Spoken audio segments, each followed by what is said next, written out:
Hello everyone guys, कैसे हैं आप लोग। उम्मीद करता हूं सब बढ़िया होंगे। सो गाइस, इन्वेस्टो प्राइड के एक ब्रांड न्यू वीडियो में आप लोगों का फिर से स्वागत है। एंड गाइस, आज के इस वीडियो में हम लोग बात करने वाले हैं 5 ऐसे म्यूचुअल फंड के बारे में जो कि इतना बेहतर है और जब भी मार्केट में तेज गिरावट आए तो उस केस में आपको इन पांचों ही म्यूचुअल फंड्स को टॉप अप करना है। यानी कि गाइस, अगर आपने ऑलरेडी इन्वेस्ट किया हुआ है इन पांचों ही फंड्स में तो आपको टॉप अप करना है, या फिर अगर आपने इन्वेस्ट नहीं किया है इन दैट केस आपको इन पांचों ही म्यूचुअल फंड्स में फ्रेश इन्वेस्टमेंट करना है मार्केट गिरावट के टाइम पे, सो दैट आने वाले 12 से 15 सालों में आपको बेहतरीन तरीके से पैसे बन के आ सके। वहीं गाइस, अगर आपके मन में कोई डाउट है या फिर कोई क्वेश्चन है तो कमेंट सेक्शन में पूछ लीजिए। एंड गाइस, अगर आप चाहते हैं कि भाई मैं आपका म्यूचुअल फंड पोर्टफोलियो को रिव्यू करूं, देन आप अपना म्यूचुअल फंड पोर्टफोलियो भी कमेंट सेक्शन में ही मेंशन कर सकते हैं। तो चलिए गाइस, स्टार्ट करते हैं आज का वीडियो। बट वीडियो स्टार्ट करने से पहले फटाफट कर दीजिए इस वीडियो को लाइक। एंड गाइस, आपने चैनल को अभी तक सब्सक्राइब नहीं किया हुआ है देन प्लीज सब्सक्राइब कीजिए चैनल को। साथ के साथ गाइस, नोटिफिकेशन बेल ऑन करके ऑल पे क्लिक कर लीजिएगा ताकि जब भी इस चैनल पे वीडियो लेके आऊंगा सारे ही वीडियो का नोटिफिकेशन आपको मिलता रहेगा। तो गाइस, पहला म्यूचुअल फंड जो हम लोग बात करने वाले हैं वो है यहाँ पे आपके लिए ICICI prudential Nifty next 50 index fund. और गाइस, इस फंड में आपको जरूर से टॉप अप करना है अगर मार्केट में काफी तेज गिरावट आती है तो बात करें गाइस इस फंड का पोर्टफोलियो एलोकेशन का, तो पहले बात करते हैं आपका यहाँ पे इक्विटी एलोकेशन का। वो निकल के आता है आपका 99.9% का, यानी कि मोटा मोटी सारा का सारा पैसे इक्विटी एसेट क्लास में ही जाता है। डेट एसेट क्लास की बात करें तो यहाँ पे कुछ भी इन्वेस्टमेंट नहीं है। एंड बात करें guys cash and cash equivalent का, तो ये भी काफी निग्लिजिबल सा दिखने को मिलता है 0.1% का। तो गाइस, यहाँ पे देखें तो सारे ही पैसे इक्विटी एसेट क्लास में ही जाता है, जो कि लाजमी सी बात है क्योंकि ये एक लार्ज कैप इंडेक्स फंड है। तो सारा का सारा पैसे इंडेक्स कैटेगरी में ही जाता है और वो भी इक्विटी एसेट क्लास में ही जाता है। बात करें गाइस इस इंडेक्स फंड का फंड साइज का, यानी कि एसेट अंडर मैनेजमेंट का, तो वो निकल के आता है यहाँ पे आपका 6,863 करोड़ का, जो कि देखे तो काफी रिजनेबल फंड साइज है, ना ही बहुत कम है और ना ही बहुत ज्यादा है। वहीं बात करें गाइस इस फंड का हिस्टोरिकल रिटर्न का, तो लास्ट 1 ईयर में एसआईपी के मामले में इस फंड ने आपको 55.96% के हिसाब से रिटर्न बना के दिया हुआ है। पिछले 2 साल की बात करें तो यहाँ पे भी पिछले 3 सालों की बात करें तो यहाँ पे भी रिटर्न काफी शानदार दिखने को मिल जाता है 34.59% का। पिछले 5 सालों की बात करी गई तो यहाँ पे भी परफॉर्मेंस काफी शानदार है 28% के आसपास में। एंड बात करी गई पिछले 10 सालों का, तो यहाँ पे भी रिटर्न देखे तो काफी बेहतरीन दिखने को मिल जाता है, मोटा मोटी 18.5% के आसपास में। तो गैस परफॉर्मेंस के मामले में देखें तो ICICI prudential Nifty next 50 index fund का जो रिटर्न है ये बेहद ही शानदार दिखने को मिल जाता है हर एक टाइम फ्रेम में। बात करें गई इस फंड का रिस्क रेशियोज का, तो पहले बात करते हैं स्टैंडर्ड डेविएशन का, तो निकल के आ रहा है यहाँ पे आपका 17.57 का, जो कि कैटेगरी एवरेज से थोड़ा सा ज्यादा दिखने को मिल रहा है। यानी कि गई इस फंड का जो रिटर्न है थोड़ा सा ज्यादा वोलाटाइल रहता है अपनी कैटेगरी के कंपैरिजन में। बात करें गई शार्प रेशियो का, तो निकल के आता है यहाँ पे आपका 0.84 का, जो कि कैटेगरी एवरेज से देखे तो ऑलमोस्ट डबल साइज दिखने को मिल रहा है। तो शार्प रेशियो काफी बेहतर है। इसका मतलब यही है कि ये फंड जितना रिस्क लेता है उसके कंपैरिजन में आपको रिटर्न थोड़ा सा बेहतर बना के देता है। लास्टली बात करें गई इस फंड का अल्फा का, तो निकल के आता है यहाँ पे आपका निगेटिव 0.69% का, जो कि देखे तो कैटेगरी एवरेज से काफी कम दिखने को मिल रहा है, जो कि लाजमी सी बात है क्योंकि गाइस ये एक इंडेक्स फंड है और इंडेक्स फंड अपने बेंचमार्क इंडेक्स को बीट नहीं कर पाता है। तो इसीलिए इस फंड का जो अल्फा है वो आपको निगेटिव 0.69% का दिखने को मिल रहा है। तो गाइस ये रही सारी की सारी बातें आपका ICICI prudential Nifty next 50 index fund का। और गाइस ओवरऑल देखे तो इस फंड का जो परफॉर्मेंस है ये बेहद ही शानदार दिखने को मिल जाता है। इस फंड का देखे तो रिस्क रेशियोज बेहतर है एंड इस फंड का जो फंड साइज है ये भी काफी रिजनेबल दिखने को मिल रहा है। तो जब भी आपको गिरावट लगे मार्केट में तो आप जाके इस फंड को टॉप अप कर सकते हैं या फिर आप फ्रेश इन्वेस्टमेंट भी कर सकते हैं। अब चलिए गाइस बात कर लेते हैं एक ऐसे फ्लेक्सी कैप म्यूचुअल फंड के बारे में जो कि आपके लिए काफी शानदार हो सकता है आने वाले टाइम में। तो गाइस फ्लेक्सी कैप कैटेगरी से हम लोग बात करने वाले हैं यहाँ पे जीएम फ्लेक्सी का फंड के बारे में। तो पहले बात करते हैं इस फंड का पोर्टफोलियो एलोकेशन का। तो इक्विटी एसेट क्लास में जो एलोकेशन है जो निकल के आता है यहाँ पे आपका 98.49% का। डेट एसेट क्लास में बिल्कुल भी पैसे इन्वेस्ट नहीं करता ये पर्टिकुलर म्यूचुअल फंड। एंड बात करिए gas cash and cash equivalent का, तो निकल के आता है यहाँ पे आपका 1.51% का।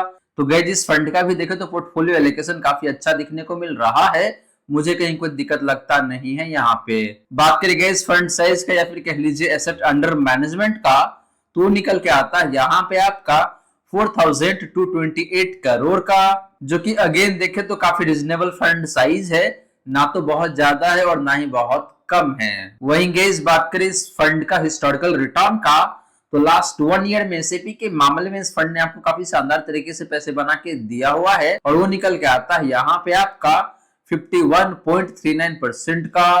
पिछले 3 सालों में भी देखे तो रिटर्न काफी जबरदस्त है, मोटा मोटी 40.5% के आसपास में। पिछले 5 सालों की बात करें तो यहाँ पे भी रिटर्न काफी जबरदस्त है 34.2% का। एंड बात करें गैस पिछले 10 सालों का, तो यहाँ पे भी रिटर्न काफी शानदार दिखने को मिल जाता है 23.3% का। तो गैस जीएम फ्लेक्सी का फंड का जो रिटर्न है अक्रॉस द टाइम फ्रेम ये बेहद ही शानदार दिखने को मिल जाता है। और सबसे अच्छी बात ये है कि भाई इस फंड ने हर एक टाइम फ्रेम में अपने category average as well as benchmark index दोनों को ही काफी अच्छे खासे मार्जिन से बीट किया हुआ है। बात करेंगे जिस फंड का रिस्क रेशियोज का, तो पहले बात करते हैं स्टैंडर्ड डिवीजन का, तो निकल के आ रहा है यहाँ पे आपका 15.53 का, जो कि कैटेगरी एवरेज से देखे तो थोड़ा सा ज्यादा दिखने को मिल रहा है। यानी कि गई जिस फंड का भी जो रिटर्न है थोड़ा सा ज्यादा वोलेटाइल रहता है।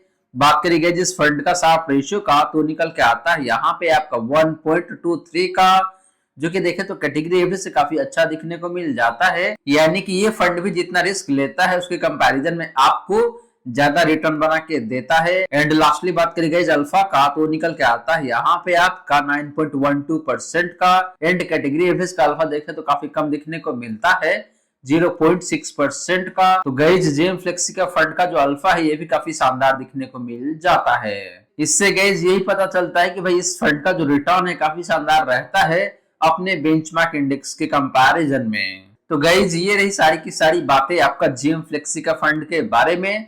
और गैज यहाँ पे देखे तो ये fund across the time frame काफी बेहतरीन तरीके से पैसे बना के दिया हुआ है।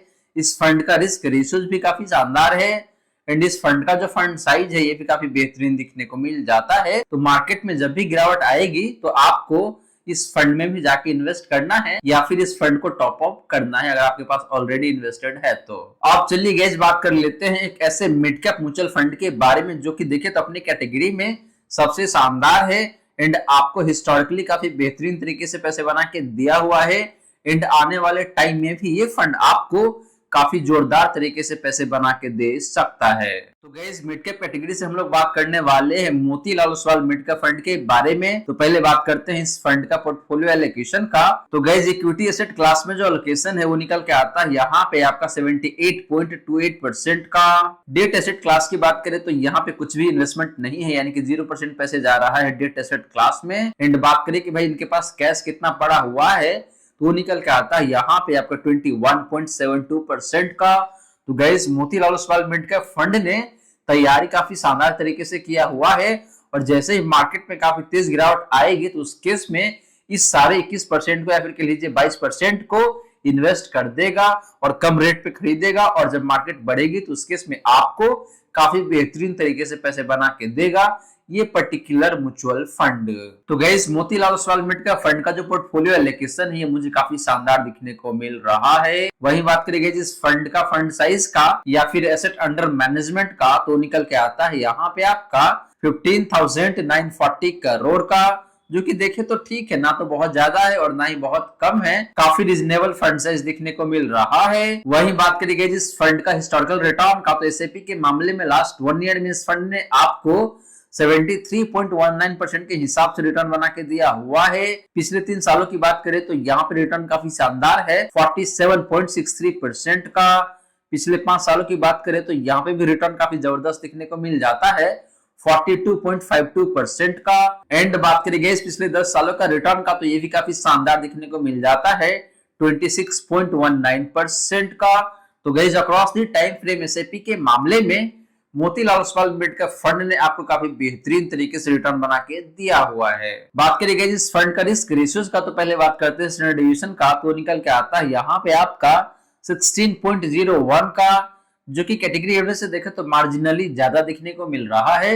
यानी कि इस फंड का भी जो रिटर्न है थोड़ा सा ज्यादा वोलेटाइल रहता है अपने कैटेगरी के कंपैरिजन में। बात करें गाइस शार्प रेशियो का, तो निकल के आता है यहाँ पे आपका 1.61 का, जो कि कैटेगरी एवरेज से देखें तो काफी शानदार दिखने को मिल जाता है। यानी कि ये फंड भी जितना रिस्क लेता है उसके कंपैरिजन में आपको रिटर्न बेहतर बना के देता है। एंड लास्टली बात करें गाइस अल्फा का, तो निकल के आता है यहाँ पे आपका 11.09% का, जो कि अगेन देखें तो कैटेगरी एवरेज से काफी शानदार दिखने को मिल जाता है। यानी कि पिछले 3 सालों में मोतीलाल ओसवाल मिड का फंड ने अपने बेंचमार्क इंडेक्स को मोटा मोटी 11% से बीट किया हुआ है। तो गाइस ये रही सारी की सारी बातें आपका मोतीलाल ओसवाल मिड का फंड के बारे में। और गाइस यहाँ पे देखें तो ये फंड हर एक पैरामीटर पे काफी शानदार दिखने को मिल जाता है। वो चाहे बात करें आप पोर्टफोलियो एलोकेशन का, या फिर फंड साइज का, या फिर रिटर्न का, या फिर डिफरेंट रिस्क रेशियोज का। तो जैसे ही मार्केट में काफी तेज गिरावट आएगी तो उस केस में आपको इस फंड में जरूर से जाके इन्वेस्ट करना है, या फिर आपने ऑलरेडी इन्वेस्ट किया हुआ है तो आपको टॉपअप करना है इस पर्टिकुलर म्यूचुअल फंड को। आप चलिए गाइस बात कर लेते हैं एक ऐसे म्यूचुअल फंड के बारे में जो कि देखे तो काफी यूनिक सा फंड है और बाकी फंड आपको गिरावट दिखाएगा, तो उस केस में ये फंड आपको बेहतर रिटर्न बना के देता है। तो देखते हैं कि भाई कौन सा फंड है जो कि आपके लिए अगले 15 से 20 सालों में काफी शानदार तरीके से पैसे बना के दे सकता है। तो गाइस कॉन्ट्रा फंड कैटेगरी से हम लोग बात करने वाले हैं एसबीआई कॉन्ट्रा फंड के बारे में। तो पहले बात कर लेते हैं इस फंड का पोर्टफोलियो एलोकेशन का। तो इक्विटी में जो इसका एलोकेशन है जो निकल के आता है यहाँ पे आपका 85.28% का। डेट एलोकेशन की बात करें गैस तो वो मोटा मोटी यहाँ पे 7% का दिखने को मिल रहा है। एंड बात करें gas cash and cash equivalent का, तो निकल के आता है यहाँ पे आपका 7.75% का। तो गैस एसबीआई कॉन्ट्रा फंड का जो पोर्टफोलियो एलोकेशन है ये काफी बैलेंस दिखने को मिल जाता है।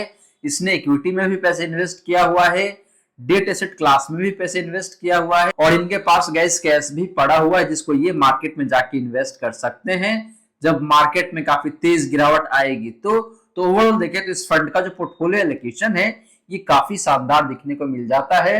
बात करी गई इस फंड का फंड साइज का, या फिर कह लीजिए एसेट अंडर मैनेजमेंट का, तो निकल के आता है यहाँ पे आपका 39,432 करोड़ का, जो कि देखिए तो कम तो बिल्कुल भी नहीं है बल्कि ये थोड़ा सा हायर साइड में ही दिखने को मिल रहा है। तो देखे तो ठीक है, मुझे बहुत दिक्कत यहाँ पे लग नहीं रहा है। फंड साइज थोड़ा सा ज्यादा होने के बावजूद भी इस फंड ने आपको रिटर्न काफी शानदार तरीके से बना के दिया हुआ है।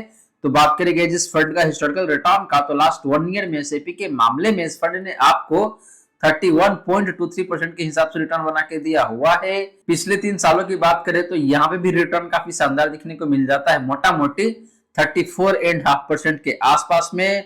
पिछले 5 सालों की बात करें तो यहाँ पे भी रिटर्न काफी शानदार दिखने को मिल जाता है 36% के आसपास में। एंड बात करी गई पिछले 10 सालों का, तो यहाँ पे भी रिटर्न देखे तो काफी शानदार दिखने को मिल जाता है 23% के आसपास में। तो गाइस एसबीआई कॉन्ट्रा फंड का जो रिटर्न है अक्रॉस द टाइम फ्रेम में काफी शानदार दिखने को मिल जाता है। बात करी गई जिस फंड का रिस्क रेशियोज का, तो पहले बात करते हैं स्टैंडर्ड डिविएशन का, तो निकल के आ रहा है यहाँ पे आपका 13.1 का, जो कि देखे तो कैटेगरी एवरेज से थोड़ा सा कम दिखने को मिलता है।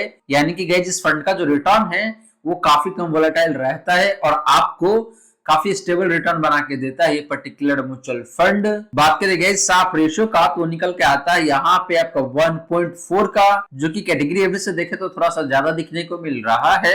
यानी कि ये फंड भी जितना रिस्क लेता है उसके कंपैरिजन में आपको ज्यादा रिटर्न बना के देता है। लास्टली बात करें गाइस इस फंड का अल्फा का, तो निकल के आता है यहाँ पे आपका 8.75% का, जो कि कैटेगरी एवरेज से देखे तो काफी शानदार दिखने को मिल जाता है। इसका मतलब ये है कि ये फंड अपने बेंचमार्क इंडेक्स को पिछले 3 सालों में मोटा मोटी 8.5 से लेकर 9% के आसपास में बीट किया हुआ है, जो कि देखे तो काफी शानदार नंबर है। तो गाइस ये रही सारी की सारी बातें आपका एसबीआई कॉन्ट्रा फंड के बारे में। और गाइस यहाँ पे देखे तो ओवरऑल एसबीआई कॉन्ट्रा फंड एक शानदार म्यूचुअल फंड है अपने कैटेगरी में, और जब भी मार्केट में काफी तेज गिरावट आए या फिर यूं कह लीजिए कि आपको मौका मिले तो आपको इस फंड में जाके इन्वेस्ट करना है, या फिर आपके पास ऑलरेडी है तो आपको उसको टॉपअप भी करना है।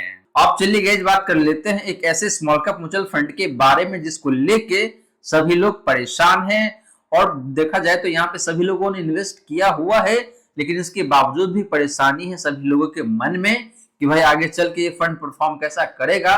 तो बात कर लेते हैं उस स्मॉल कैप म्यूचुअल फंड के बारे में। तो गाइस स्मॉल कैप कैटेगरी से हम लोग बात करने वाले हैं क्वांट स्मॉल कैप फंड के बारे में। तो पहले बात करते हैं इस फंड का पोर्टफोलियो एलोकेशन का। तो इक्विटी एसेट क्लास में जो एलोकेशन है इस फंड का वो निकल के आता है यहाँ पे आपका 84.26% का। डेट एलोकेशन की बात करी गई तो निकल के आता है यहाँ पे आपका मोटा मोटी 1% के आसपास में। एंड बात करी गई कैश एंड कैश इक्विवेलेंट का तो निकल के आता है यहाँ पे आपका 14.74% का। यानी कि गैस इस फंड के पास मोटा मोटी अभी देखा जाए तो 15% का कैश पड़ा हुआ है, जो कि ये चाहे तो मार्केट में जाके इन्वेस्ट कर सकते हैं। तो gas quant small cap fund का जो पोर्टफोलियो एलोकेशन है काफी शानदार देखने को मिल जाता है। बात करी गई इस फंड का फंड साइज का तो निकल के आता है यहाँ पे आपका 25,535 करोड़ का, जो कि देखे तो ना तो बहुत कम है और ना ही बहुत ज्यादा है। काफी रीजनेबल फंड साइज दिखने को मिल रहा है। बात करी गई इस फंड का हिस्टोरिकल रिटर्न का तो लास्ट 1 ईयर में एसआईपी के मामले में इस फंड ने आपको 39.58% के हिसाब से रिटर्न बना के दिया हुआ है। पिछले 3 सालों की बात करें तो यहाँ पर रिटर्न काफी शानदार है, मोटा मोटी 40% के आसपास में। बात करी गई पिछले 5 सालों का तो यहाँ पे भी रिटर्न देखे तो काफी जबरदस्त दिखने को मिल जाता है, 48.13% के आसपास में। एंड बात करी गई पिछले 10 सालों का रिटर्न का तो ये भी काफी शानदार दिखने को मिल जाता है, 29.27% का। तो guys quant small cap fund का जो रिटर्न है अक्रॉस द टाइम फ्रेम ये काफी शानदार दिखने को मिल रहा है। हालांकि गाइस ये बात जरूर है कि लास्ट के 1 ईयर में इस फंड ने आपको बहुत अच्छे तरीके से परफॉर्म करके नहीं दिया हुआ है, लेकिन आपको घबराने की जरूरत नहीं है। मुझे उम्मीद है कि भाई आने वाले टाइम में ये फंड आपको काफी बेहतरीन तरीके से पैसे बना के दे सकता है। इसके पीछे रीजन गाइस मुझे क्या लग रहा है कि भाई यहाँ पे जिसका पोर्टफोलियो एलोकेशन है इसमें इसके पास कैश भी पड़ा हुआ है मोटा मोटी 15% के आसपास में। तो मार्केट में जो अभी गिरावट आ रही है या फिर आएगी आने वाले टाइम में, तो वहां पे जाके ये इन्वेस्ट करेंगे और लॉन्ग टर्म में आपको काफी बेहतरीन तरीके से पैसे बना के दे सकता है ये पर्टिकुलर म्यूचुअल फंड भी। बात करी गई इस फंड का रिस्क रेशियोज का तो पहले बात कर लेते हैं स्टैंडर्ड डेविएशन का। तो निकल के आ रहा है यहाँ पे आपका 20.05 का, जो कि देखे तो कैटेगरी एवरेज से काफी ज्यादा दिखने को मिल रहा है। इसका मतलब ये है कि इस फंड का जो रिटर्न है थोड़ा सा ज्यादा वोलेटाइल रहता है। बात करी गई साफ रेशियो का तो निकल के आता है यहाँ पे आपका 1.07 का। एंड कैटेगरी एवरेज का साफ रेशियो है 1.08 का। तो guys quant small cap fund का जो साफ रेशियो है वो कैटेगरी एवरेज से थोड़ा सा कम दिखने को मिलता है, यानी कि ये फंड जितना रिस्क लेता है उसके कंपैरिजन में आपको रिटर्न मार्जिनली कम बना के दे रहा है। पिछले 3 सालों का डेटा की बात करते हैं तो यहाँ पे देखे गए तो इस फंड का जो ये नंबर ये बहुत अच्छा दिखने को नहीं मिल रहा है। एंड लास्टली बात करी गई अल्फा का तो निकल के आता है यहाँ पे आपका 2.71% का। एंड कैटेगरी का अल्फा है 3.52% का। तो गैस क्वांट स्मॉल का फंड का जो अल्फा है वो कैटेगरी एवरेज से भी कम दिखने को मिल रहा है। तो ये फंड पिछले 3 सालों में अपने इंडेक्स को भी बहुत अच्छे खासे मार्जिन से बीट नहीं कर पा रहा है, लेकिन हाँ ये बहुत खराब नंबर भी नहीं है, कैटेगरी एवरेज के आसपास में दिखने को मिल रहा है। तो आपको घबराने की जरूरत नहीं है। आने वाले टाइम में ये फंड भी मुझे लगता है कि भाई आपको काफी बेहतरीन तरीके से पैसे बना के दे सकता है। तो गाइज ये रही सारी की सारी बातें जो हमने किया इसके वीडियो में। और फ्रेंड यहाँ पे मैंने आपको 5 म्यूचुअल फंड बताया है डिफरेंट कैटेगरी से। एंड ये पांचों ही म्यूचुअल फंड्स देखे तो काफी शानदार है। अगर आप फ्रेश स्टार्ट करना चाहते हैं इन्वेस्टमेंट, इन दैट केस आप इन पांचों म्यूचुअल फंड्स में जाके एक साथ इन्वेस्ट कर सकते हैं। वहीं अगर आपके पास ये पांचों म्यूचुअल फंड्स ऑलरेडी है तो आपको जब भी मार्केट में गिरावट आए या फिर आपको मौका मिले तो आपको इन पांचों ही म्यूचुअल फंड्स को टॉप अप करना चाहिए। तो गाइस आशा करता हूं जितनी भी बातें मैंने बताने की कोशिश किया है सारी की सारी बातें आपको समझ में आ गया होगा। मन में अगर कोई डाउट है या फिर कोई क्वेश्चन है तो कमेंट सेक्शन में पूछ लीजिए। वहीं गाइस वीडियो अच्छी लगी हो या फिर वीडियो थोड़ा सा भी हेल्पफुल हो आप सभी को, देन प्लीज वीडियो को लाइक करके अप्रिशिएट करें। एंड गाइस आपने चैनल को अभी तक सब्सक्राइब नहीं किया हुआ है देन प्लीज सब्सक्राइब कीजिए चैनल को। साथ के साथ गाइस नोटिफिकेशन बेल ऑन करके ऑल पे क्लिक कर लीजिएगा ताकि जब भी इस चैनल पे वीडियो लेके आऊंगा सारे ही वीडियो का नोटिफिकेशन आपको मिलता रहेगा। So guys thank you so much for watching this video. मिलते हैं अगले वीडियो में। जय हिंद जय भारत।